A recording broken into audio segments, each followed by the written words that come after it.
Ukraine మీద వరుసపెట్టి దాడులు పెంచినటువంటి రష్యాకి తాజాగా 2, 3 ఎదురు దెబ్బలు తగిలినాయి. అందులో రష్యా లోపల ఉన్నటువంటి సరిహద్దు ప్రాంతాల మీద ఉక్రెయిన్ దాడులు చేసి డ్రోన్స్తో, మిస్సైల్స్తో సాధారణ ప్రజలకు కూడా ప్రాణ నష్టం జరిగింది, ఆస్తి నష్టం జరిగింది. దీంతో ఆగ్రహించినటువంటి పుతిన్ కీలకమైనటువంటి ప్రకటన చేశారు.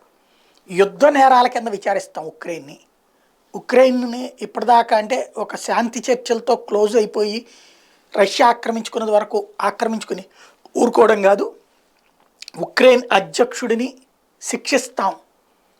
మా దేశంలో తీవ్రవాదం చేస్తుంది అంటే రష్యా వాడు వెళ్ళి ఉక్రెయిన్ లోపల దాడి చేస్తే అది తీవ్రవాదం కాదు, ఉక్రెయిన్ వాడు రష్యా లోపల చేస్తే అది తీవ్రవాదం.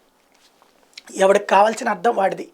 ప్రపంచంలో రాజ్యాధికారం ఉన్నటువంటి వాడి పొగరులో ఉండేటువంటి నీతి అదే ఉంటుంది.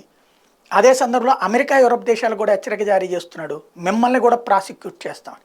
అంత సీన్ ఉంటుందంటే ఉండదు, కానీ నటించడం అనేది సాగుతోంది.